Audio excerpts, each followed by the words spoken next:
Kale oli mulabe mulungi era muwuliza mulungi owadde There is Still Hope. There is Still Hope to Age Media. Soko subscribing oba wakajja olikinge. Mukama tukwebaza olw'amakya g'olwaleero kubanga otukumye nga tukyali balamu, si lw'amaanyi si lwa buyinza wabula olw'omwoyo twenyiika mu ndagaano yo era twanise okubeerawo okwo mu Kristo Yesu omwana wa Katonda omulamu tusabidde.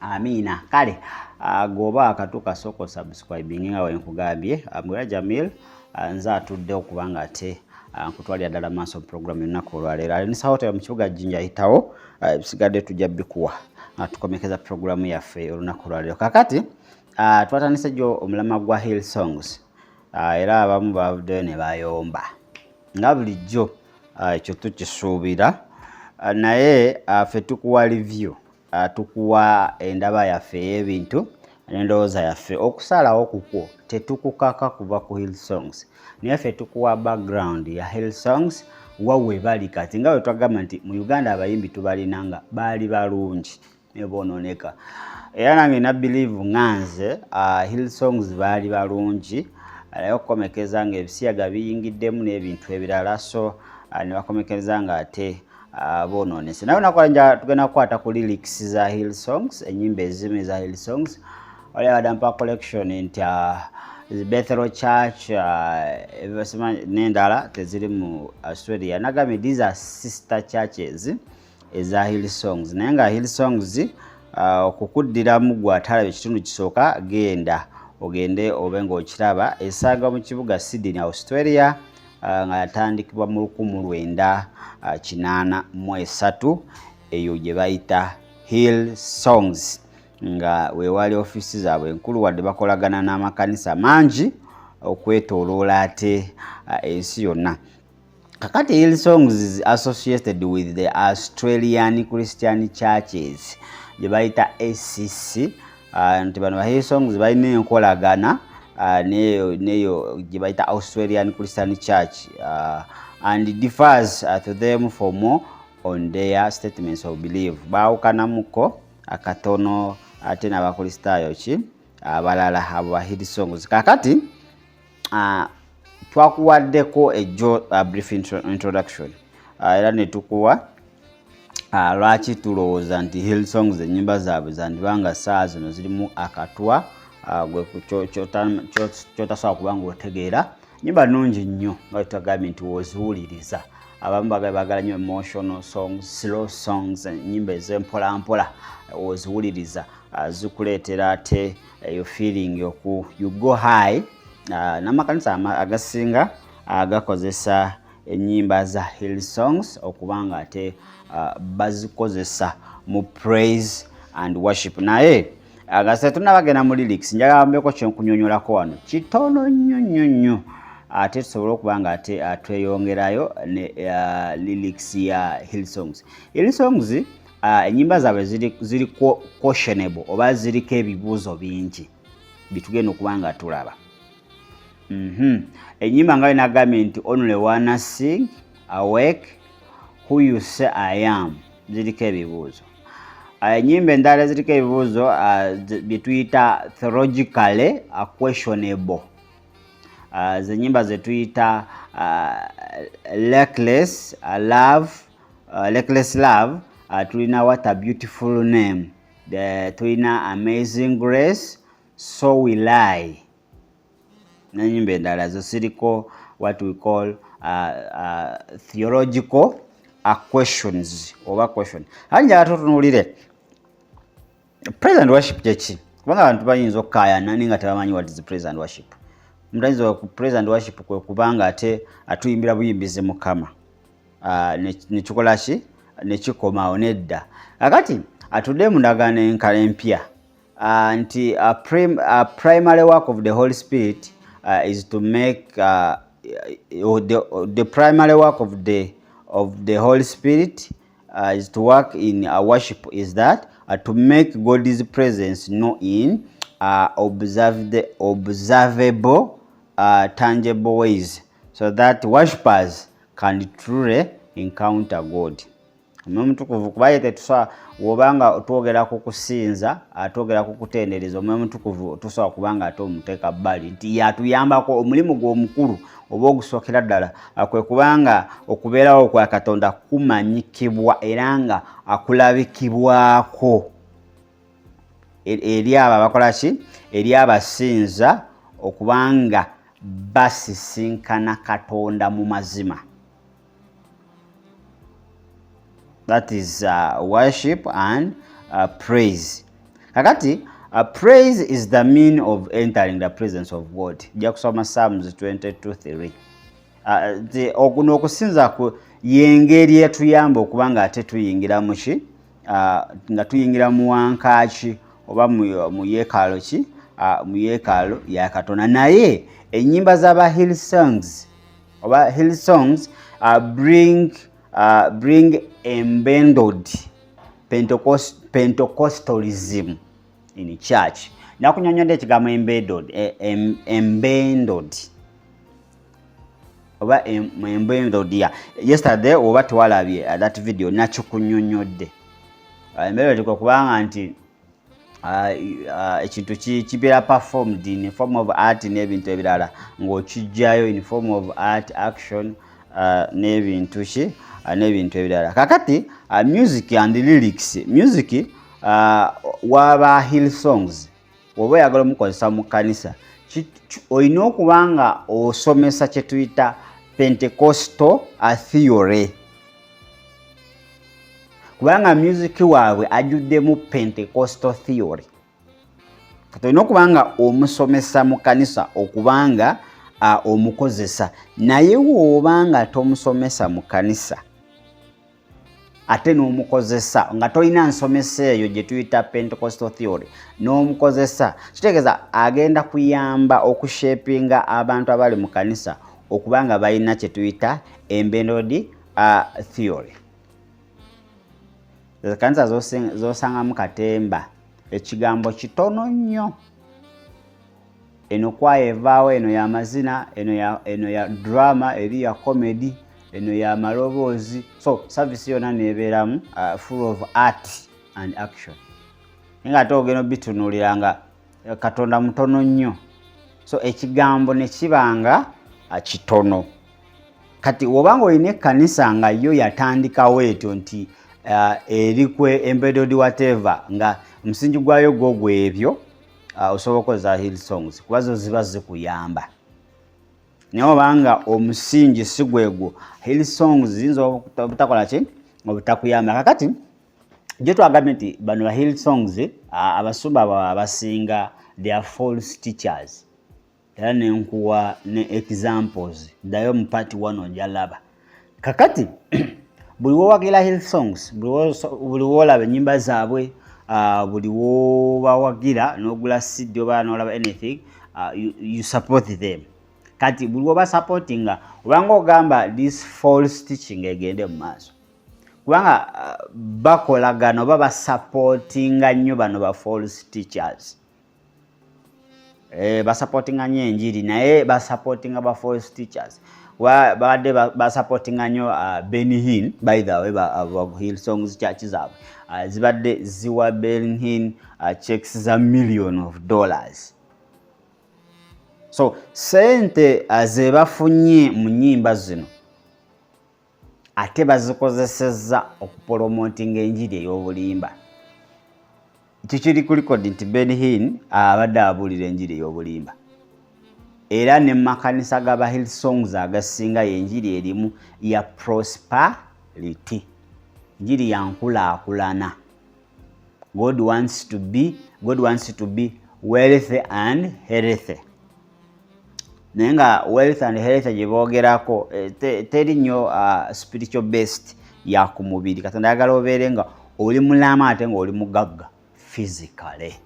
You need more money. So ye enjiri y'aba Hillsongs gye bakola ki gye babuulira nti Katonda akwagala ng'oli mugagga. Amakanisa gaabwe ye enjiri gye basinze nnyo okuba nga ate batambuza. Naye nze njala tutunule ku lyrics z'ennyimba zaabwe. Bayimbye ennyimba nnyingi nnyo Ennyimba ze basooka nazo zandibanga nnyimba nnungi, naye ate ennyimba ez'essaawa zino nnyimba manye ebintu ebisinga babikweka mu lyrics, ebintu ebisinga olaba zino ennyimba batukweka lyrics bateekamu ebintu bye tutategeera kuba lyrics these are written words ze bayimba. Apart from lyrics batukweka ebintu mu bifaananyi like videos babako ebintu bye bayisaawo kati gwe abatalaba video tomanyi kyekitegeeza ne bakweka ebintu mu bifaananyi mu video mu lyrics so kati gwe batomanyi naye onako njagala tutunulire lyrics za Hillsongs. Gwe mwennyini ojja kwezuulira amazima oba bye boogera ku ba Hillsongs bituufu oba si bituufu, naye ng'ekyebisaga kyo Hillsongs ebisaga byagiyingira bo bali si bonna naye abasinga kati bali ebisaga kubanga ne musumba waabwe abiwagira. Kati tusobola kuŋŋamba nti omuntu asabira ewakakande gwe tumanyi nti mufeere nabbi wa bulimba asobola okuvaayo n'asinza Yesu mu mazima ne mu mwoyo. Ekyo yakitwala kisa kyakalo naye nga in most cases tekisoboka. Kakati nti bano ba Hillsongs okubanga baava ku mulamwa kaŋŋambe wentyo nti kye baali batambulirako mu kusooka si kye baliko. Kati saa zino bali about more making of money okubanga bakola ennyimba ezinyumira abantu zibakomeko abantu basobole okubanga bateekamu ssente ate ssente zemuteekamu baziwa bannabbi ba bulimba ba Benihini n'abalala okubanga basasanya ki enjiri ey'obulimba. Okitegedde kuba ekyo tekyekweka Benihini mwennyini yakonfesinga nti adabulira enjiri y'obulimba. Kati omuntu ajagamba Benihini mwennyini yayogera fenga yonna anakumwogerera ye mwennyini yakola ki ye mwennyini yeeyogerera nti enjiri gy'abadde atambuza ekyaddala ebadde ya bulimba. Tukkiriza Mukama nti ajja kwenenyeza ddala ate Katonda affe wa kisa ate Benihini tumwagala. Katonda amwagala asobole okuba nga akola ki asobole okuba nga ate akola emirimu gye egyaddala. So foundation yaabwe manyi kintu kyonna tutunda foundation. Tutunda foundation basumba baabwe nabo bennyini ebisiyaga byabasensera dda kati tebasobola kuba nga bakyali kuki ku mulamwa. Ennyimba ze bafulumisa recently ezo zisobola ziwuliriza but ennyimba ze basooka nazo I can listen kuba baali bakyaliko ku mulamwa. Okitegeera kakati leero njagala tukola observation naawe ku luyimba lumu olwa Hillsong. Bunaku tugenda kuleetawo oluyimba lumu gwe mwennyini wezuulira amazima olabe zino ennyimba wa wezisinziza sitaani wa wezitamusinziza. Lwaki bawayiza Hillsongs oba lwaki boogera amazima ku Hillsongs nti ennyimba zaabwe si nnungi. Kakati leero njagala tukole survey ku luyimba lwe bayita So I Will. Abasinga lwe mumanyi nti 100 billion x times 100 billion times. Tulabe oluyimba olwo lwaki abantu bagamba nti si lulungi n'ennyimba endala ze tugenda okubanga tulaba ku ba Hillsongs. Kakati oluyimba lwe bayita So I Will lwayimbibwa Hillsongs United. Bwe tugamba United beegatta n'amakanisa ag'enjawulo ga Bethel ga Jesus n'ebirala beegatta ne bakola oluyimba lwe bayita So I Will. Kyova nti bagamba Hillsongs United. They came together. Kakati oluyimba olwo lwawandiikibwa Joel Hudson.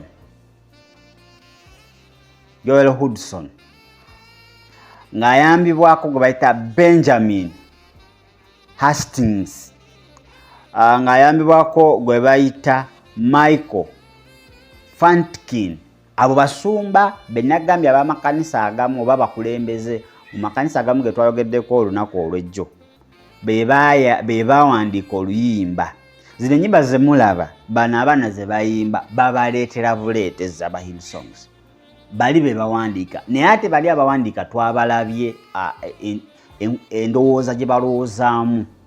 Omu alowooza ebya Yesu teyakola byamagero, omwalowooza Yesu teyali Katonda, omwalowooza Yesu Katonda Trinity nfu, omwagamba ebisiyaga tewali buzibu, be bawandiika oluyimba luno So I Will. Kakati omuntu alina endowooza wetu tasobola kubanga awandiika oluyimba olugenda kubanga lusinza Katonda. Njagala wano mutegere bulungi, waliwo wano amagezi mangi bano abasajja ge bakozesa.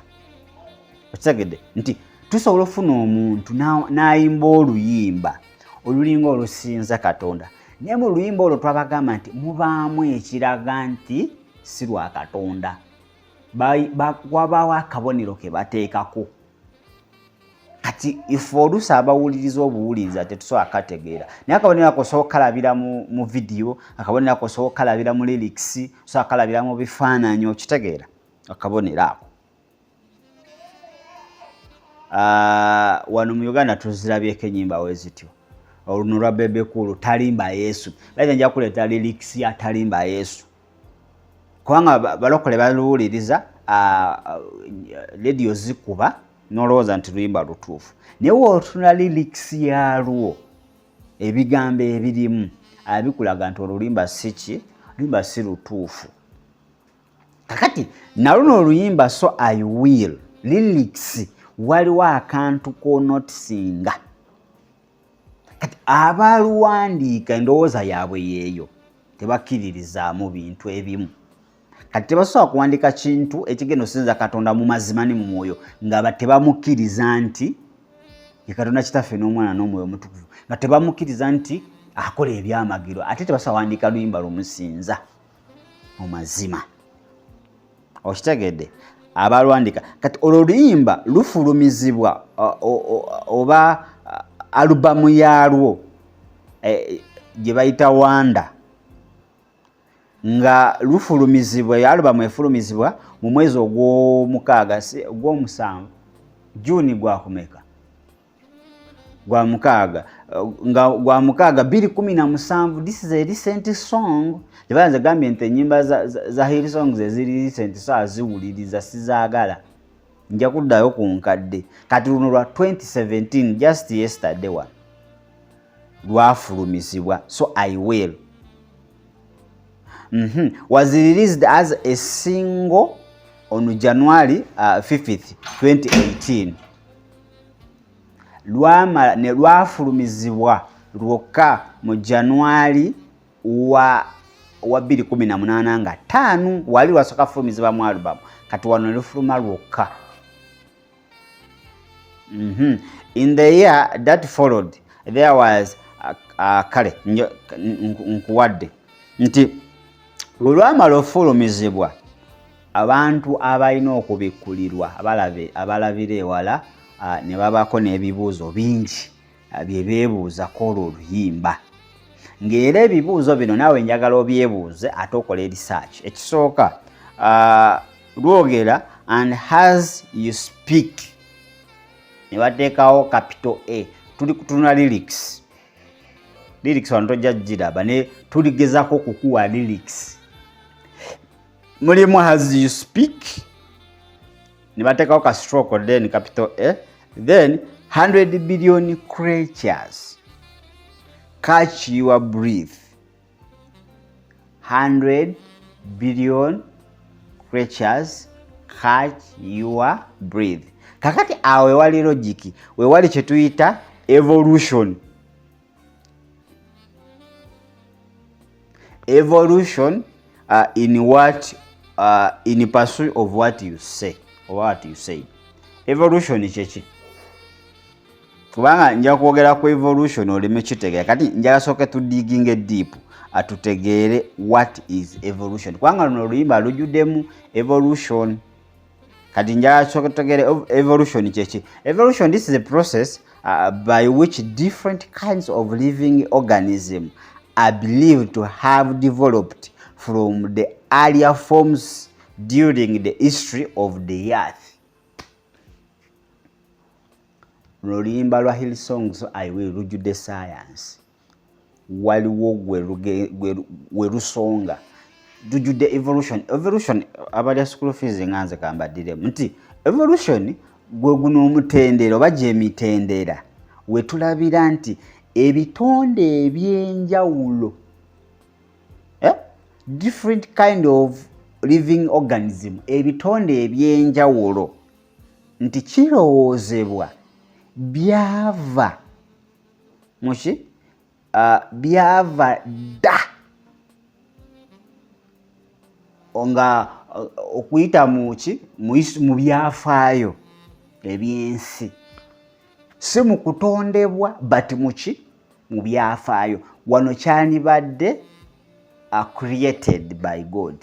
Naye kakati mu luyimba luno bakulaga nti ebitonde bino byonna byolaba eby'oku nsi these are history, bino bintu byafaayo byekola byokka nga baatulimbanga olusozi simanyi ne lukolawo eruti baatulimbanga nga tuli bato nti ate omuntu yava mu nkima kutwala enkima efaanana omuntu kati enkima n'omuntu that is evolution oba okigenze deep. Kakati luno oluyimba lw'aba Hillsongs olwa So I Will nalwo lulimu evolution lukugamba nti ebitonde byonna bino ebitambula living creatures ebiramu ensibuko yaabyo byafaayo byansi ebikadde si byafaayo bya Bible byafaayo byansi ebikadde ndowooza kati onfunye kati bagamba oluyimba lujjudde evolution ndowooza kati otegedde kiki kye tutegeeza by evolution. So wenatuuka nto nenjogera evolution you are not going to get confused. Ojja kuba ate otegeera kiki kye twogerako evolution. Kakati Hillsong zinakuwadde jo background yaabwe batandikira wa kiki kye bakkiririzaamu kiki kye bali olwaleero especially bajjuddemu Protestants. Kankwe statement eno njaga ogiwulirize bulungi bade saala gikusomera naye njaga ogiwulirize. Hillsong has an evangelical bent and is keenly able to appeal to younger Christians. Christians in general don't believe humans evolved, and young Protestants in particular believe in younger earth creationism. Given Hillsong's audience, it's no wonder that this has been a subject. Kakati bali mu njiri ya Grace Lubego wa Fanero ba Hillsongs bali mu njiri ya Jesus loves you. Okitegedde? Simanyi oba wali mu nyimba za Hillsongs mulimu enyimba za repentance. Bote simanyi oba nza ataziraba bulungi bata temuli repentance, holiness and righteousness. Enyimba zaabwe ziri awo zityo love. Jesus loves you. What a beautiful name.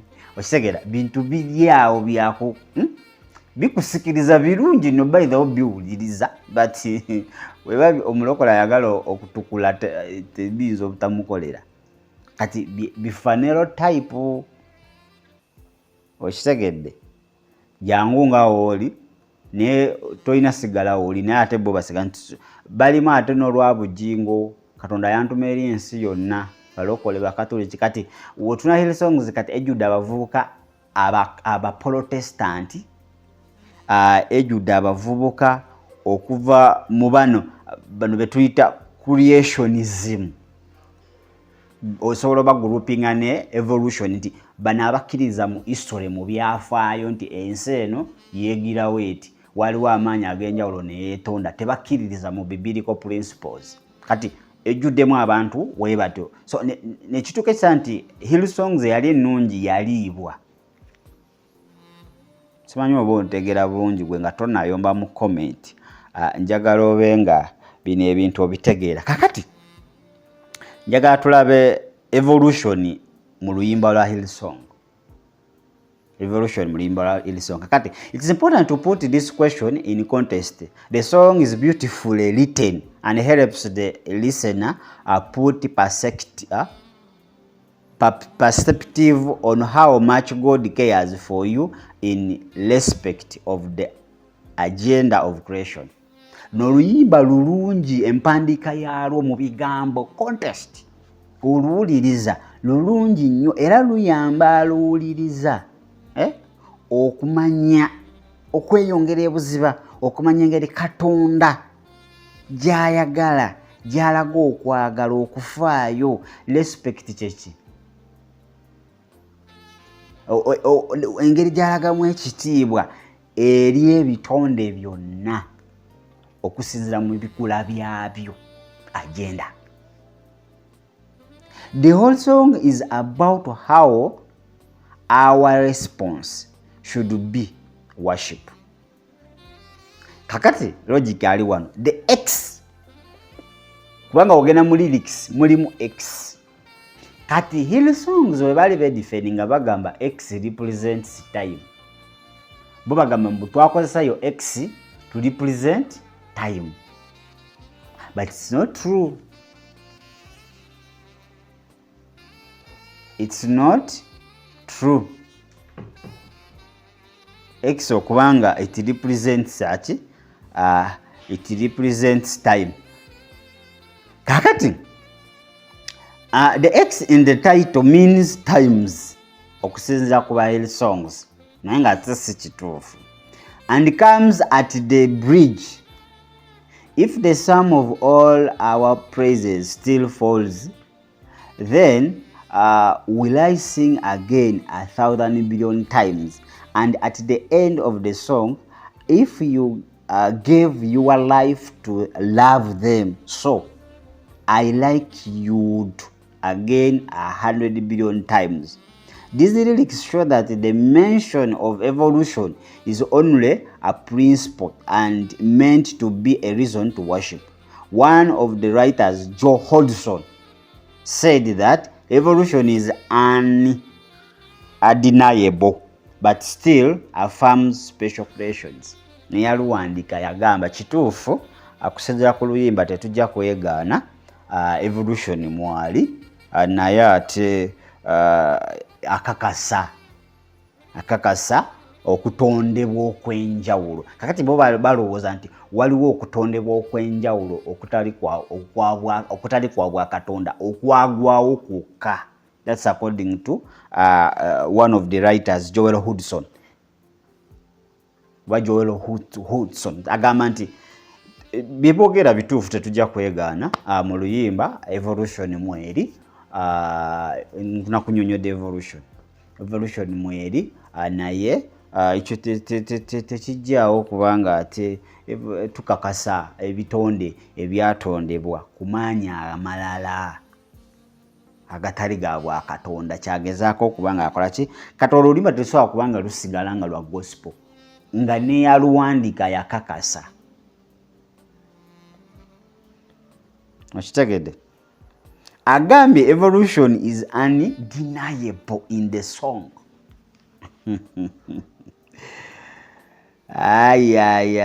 Kakati njagala tulabe lyrics engeri gyegambamu ate so I will billion times features the word evolution. The writer of the song believes that evolution is undeniable but affirms special creation. Therefore, the song is not necessarily theatrical.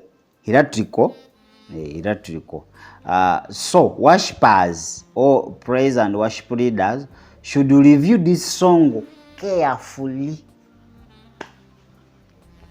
Nga tonnaba kuluyimba oba kulutendeka abaana bakuwadde advice. This is a writer, Joel agamba, before you use it, worship leaders should review this song carefully. How do you review this song carefully? Nga towuliriza buwuliriza, nonya lyrics, nonya video, nonya photos, ogenda tegeera kiki bategeeza. Akuba video zaabwe ezisinga baziyimbira kuki? Ku pulpit yaabwe. Kati kizibu okujjayo kiri. So kati oba olina okuba nga ate onoonya ki? Onoonya lyrics yaalwo. Kati Lyrics akakodyo kaliwo aka lyrics kenjagala ate tumalirize nako olunaku olwaleero enkya tujja kukwata ku luyimba olulala. Akakodyo kali ku kigambo billion times. Kakati mu lyrics ya luno oluyimba not billion, 100 billion. Mu lyrics bateekawo 100 billion x.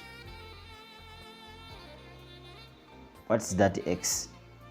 Eyawandiika asooka n'agamba x, ebigambo bye yabiri, asooka n'agamba x represents time. Kati wano n'amala n'akyusa n'agamba yes, waliwo ebiseera special creations bwe zaabeerawo nga akkiriza evolution mu luyimba olwo nti waliwo amanyi ag'enjawulo agaatonda ebitonde ebimu. Waliwo ebitonde ebyatondebwa ku maanyi ag'enjawulo nga batugamba twava mu nkima nti kirabika waliwo amanyi ag'enjawulo agaakuba enkima ne gaawula enkima n'omuntu. Kakati agamba nti x it means time. The time they are talking about is not a biblical time. Kati wakuba bano bagamba I'll sing 100 billion times. Nja kukyongera nkiyimbe obuwumbi 10. Kiki kyogeno yimba obuwumbi 10? Ekyokugamba nti waliwo amaanyi ag'enjawulo agatonda ebintu eby'enjawulo. That's the secret in that song. Ozangina sukawa. Waliwo amaanyi ag'enjawulo agatonda ebintu eby'enjawulo. Evolution. Ng'amaanyi ago siga bwa Katonda. Kakati bakugamba ekintu ekyo kiyimbe 100 billion times. Nawe ngobera mu church ngoyimba 100 billion times. I will sing 100 billion times. Naye kankoja lyrics kanji kusomere. Kasanze nkuwadde a secret. Tubadde twetolwa naye kasi nkuwadde. Mbadde saagala ntukire butuukizi ku nsonga nga sikuwadde ate lyrics eyaki eya luyimba lugamba God of creation. Bano bakozesa God of creation. Naye ate waliwo amaanyi ge bagamba gatali ga Katonda agatonda. Kati which God? Ebyo gomanyi. God of creation there at the start, before the beginning of time, with no point of reference, you spoke to the dark and refreshed out the wonder of light. And as you speak, 100 billion galaxies are born in the vibe of your breath. The planets form. If the stars were made to worship, so will I. I can see your heart in everything you have made. Every burning star, a signal fire of grace. If creation sings your praises, so I will. So will I. So will I. So will I. God of your promise. You don't speak in vain. No symbol empty or no void. For once you have spoken, all nature and science follow the sound of your voice. Yes, he's a great scientist. Yabakulira. And as you speak, 100 billion creatures catch your breath, evoluting in pursuit of what you said. Only the evaluating. This evaluation, kino kibera school fees namulia. Kakati statement ya evolution ogira abagirese mu luyimba wakati. I can see your heart in everything you say. Every painted sky, a cavernous of your grace. If creation still obeys you, so will I, so will I. If the stars were made to worship, so will I. If the mountains bow in reverence, so will I. If the oceans roar your greatness, so will I. For if everything exists to lift you high, so will I. And if the wind goes where you send it, so will I. If the rocks cry out in silence, so will I. If the psalms of all our praises still falls shy, then I will sing again 100 billion times. Wow. God of salvation, you chased down my heart throughout all of my failure and pride. On a hill you created, the light of world, abandoned in darkness to die. And as you speak, 100 billion failures disappear. Where you lost your life, so I would find it here. If you left the grave behind you, so will I. I can see your heart in everything I have done. Every part designed in a work of art called love. If you gladly choose surrender, so will I. I can see in your heart 8 billion different ways. Every precious one, a child you died to save.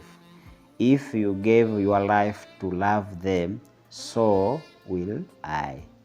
We like you would again 100 billion times, but what measure would amount to your desire? You are the one who never leaves the one behind. Mugera Jamil nzabaddewo kubanga nkutwalira ddala mu maaso 0752 347 ne 0761 0883 Alinisa Hotel mu kibuga Jinja Yitawo alongo Iganga Road. Ebintu byonna bijja kubanga bitambula bulungi nnyo. Namba z'amasimu ziri awo bakola biri awo. Sauna, steam bath, ebyokulya ebyokusula, ebirabo byonna byoyagala okugulira omwagalwawo ayitawo. Olina omugenyi avudde bweru naye nga tomanyi wagenda kusula, Iganga Road Alinisa Hotel atuukawo ekifo kirungi nnyo ate tewali kerere y'amaanyi. Mwebale kubanga mutugoberera oba tona kusubscribinga, soko subscribing ku channel eno There is Still Hope. There is Still Hope to Age Media gagambye oba oyina atamanyi Luzungu tuteekayo ebintu ebi mu lulimi olufuutifuuti ebisobola okubanga ate bimuyamba okubanga ate akakinga. Sigenda kubanga nsukkawo wano nalonga badde ku kamera okubanga akusikira ekifaananyi ekyo. Mbagaza olunaku olungi n'amakya amalungi okusinziira yonna gye mulabira ensonga ezitambula mu maaso. Tusenkana mu kitundu ekyokusatu nga tukwatayo oluyimba olulala tulabe kiki ekigenda mu maaso. Biriwo ebikusike bye tumanyi ffe nga tuyimba buyimbi naye nga ate bikusike. Mbagaza olunaku olungi, mweraba.